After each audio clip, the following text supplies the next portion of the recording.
What's going on, all you beautiful people? My name is Hunter King, and welcome back to episode number 5 of For the Boys, with the number 4 and an IZ at the end because it's edgy.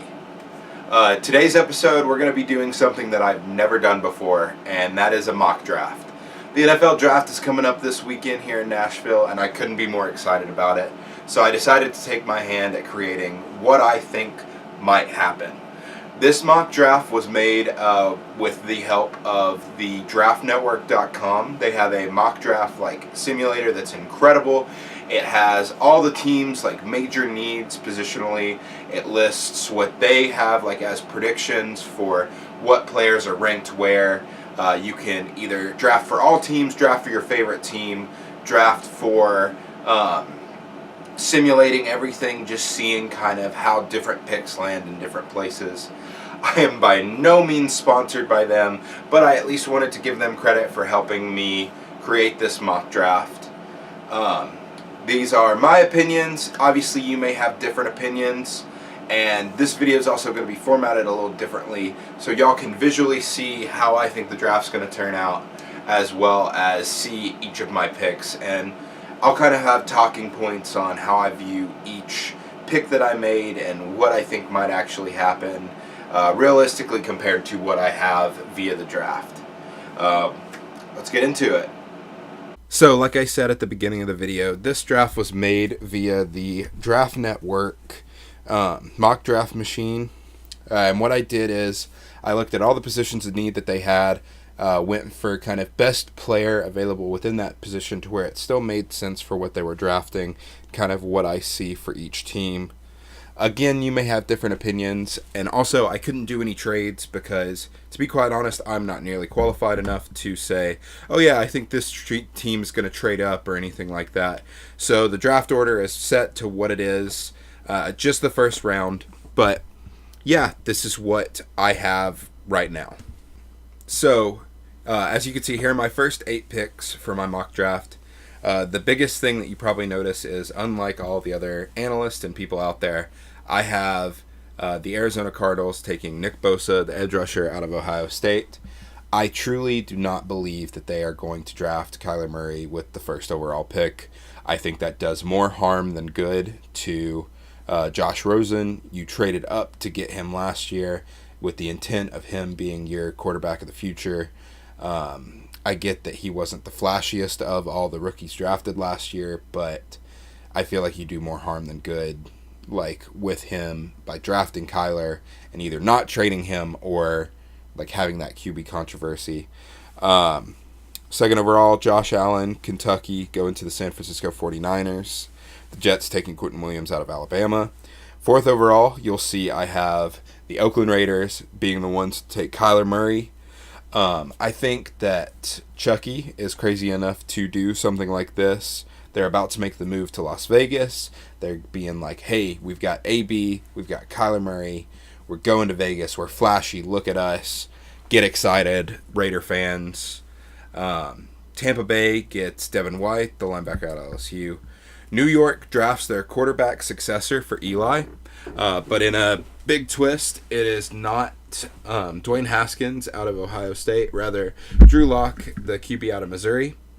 I have them taking Drew Lock here because there were some reports early in March that said that they weren't very interested in Dwayne Haskins.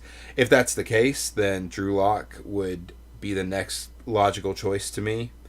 You got Jacksonville taking Jalen Taylor out of Florida, get some offensive line help the run game, help protect Nick Foles. And then Detroit bolsters that defense with Rashawn Gary, the edge rusher out of Michigan. Moving on to my next 8 picks. 9, I have Buffalo Bills taking Ed Oliver, the defensive lineman out of Houston. Big defensive line guy that Buffalo's defense is going to be happy to have. You could argue that Buffalo needs some help on the offensive side of the ball as well. But I think Ed Oliver's talent is just too good for them to pass up. Denver, this is one of my kind of surprise picks that I personally have. They take TJ Hawkinson, tight end out of Iowa. He's a good blocking tight end, but also he really is like well balanced and all kind of like catching, blocking, doing it all. And we all know how much Joe Flacco enjoys his tight ends. So they get a solid number one guy there in Denver. You could definitely make the argument that they do draft a quarterback.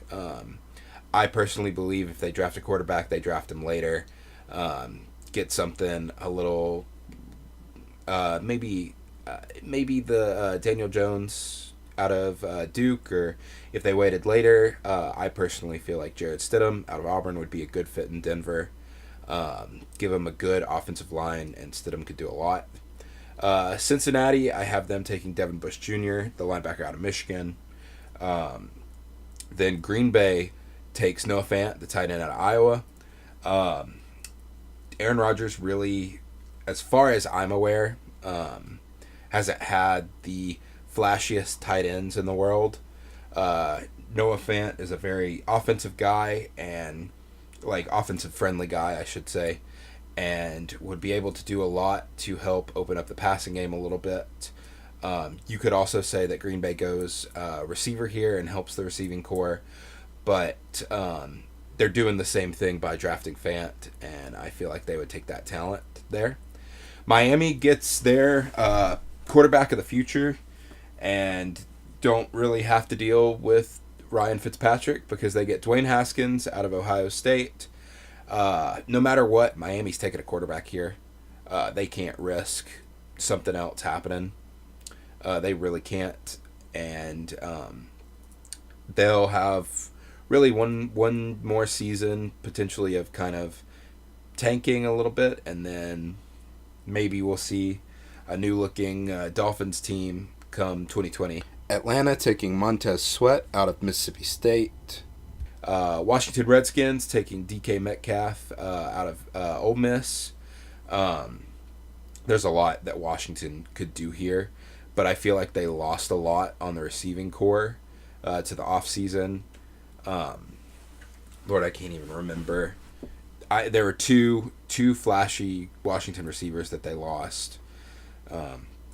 So they're in kind of like getting that core built back up. And then Carolina Panthers, I have them taking Brian Burns, edge rusher out of Florida State. So moving on to my next 8 picks. New York Giants are back up. I have them selecting Andre Dillard, offensive tackle. Regardless, get some offensive tackle help. Get some more protection for Eli if Eli's going. Make it easier for Saquon to run the ball. It just makes a lot of sense to me.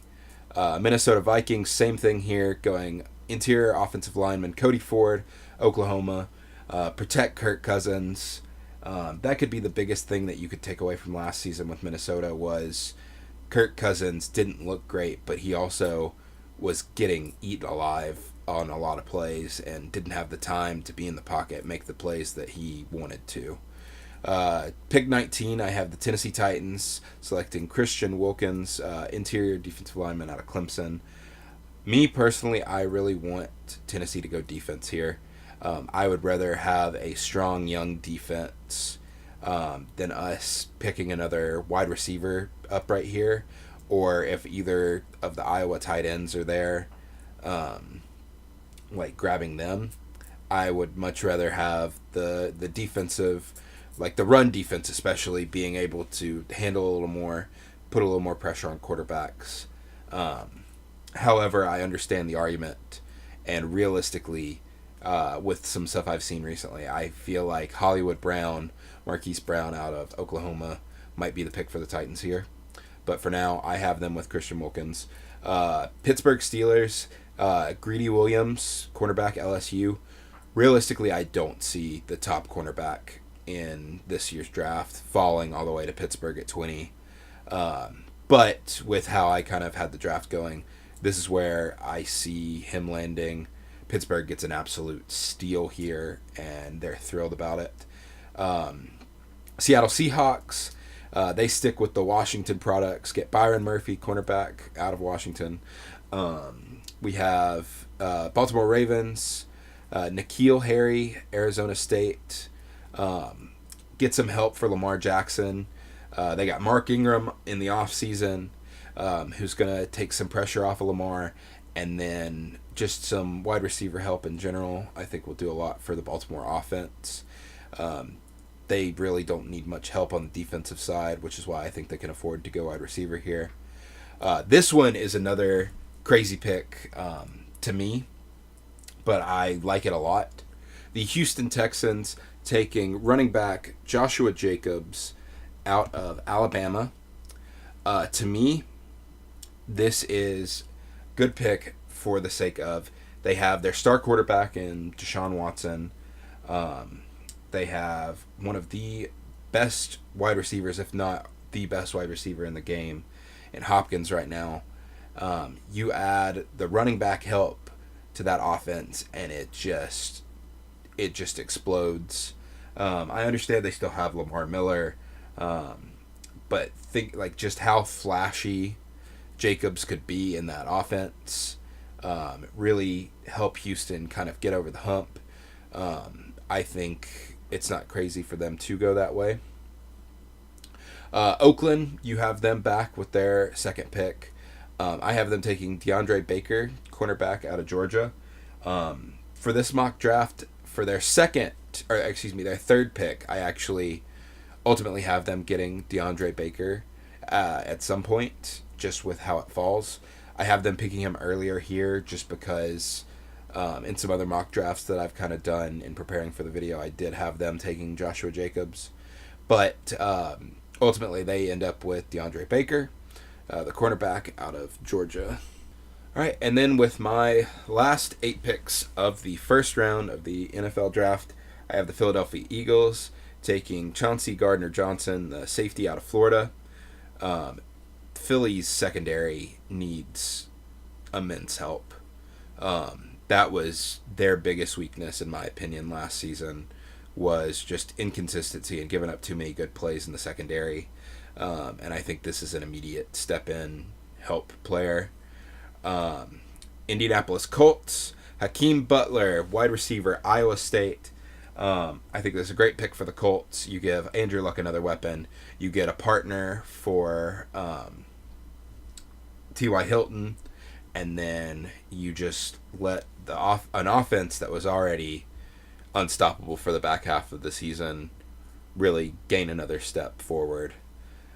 I have the Oakland Raiders taking Clelin Ferrell, I believe that's how you pronounce it, the edge rusher out of Clemson. Get some more defensive help for them there that they definitely desperately need. LA Chargers, Jonah Williams, offensive tackle out of Alabama. Get some help for that offensive line. Do some well. Same thing with Kansas City Chiefs. Have them take a Garrett Bradbury, center out of NC State. Green Bay Packers with their second pick. They get some safety help with Nazir Adderley, the safety out of Delaware. The Rams take Eric McCoy, interior offensive lineman, Texas A&M. I really honestly didn't know what to do with the Rams here. I picked the interior offensive lineman because I know that they lost Roger Saffold in the offseason to the Titans. Tighten up.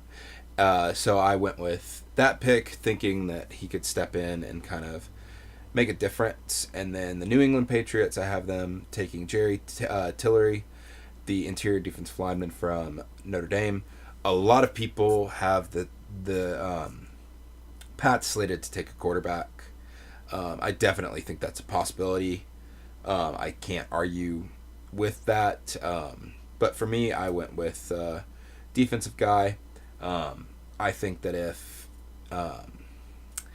New England really wants their quarterback, they could potentially trade up for it. Maybe get, not necessarily with how my mock draft has gone, but try and get Drew Lock before Miami gets a quarterback pick at 13. Or they could just wait and take like a Will Grier or I can't remember his name, the quarterback out of Vanderbilt. Just a couple of different options that New England could end up taking. But yeah, This is my 2019 NFL mock draft, my first ever mock draft. If you like what you saw, please feel free to share the video and subscribe to my channel for more content like this and other kinds of content as well. If you have different picks, by all means, please share them in the comment section below. Tell me if you think there might be trades that happened, what trades you think might happen. If you're going to be at the draft, enjoy yourself. I know I'm going to be there, and I'm going to enjoy every second of it. But yeah, this has been episode number 5 of For the Boys, with the number 4 and an IZ at the end because it's edgy. Y'all have a wonderful rest of your day. Bye.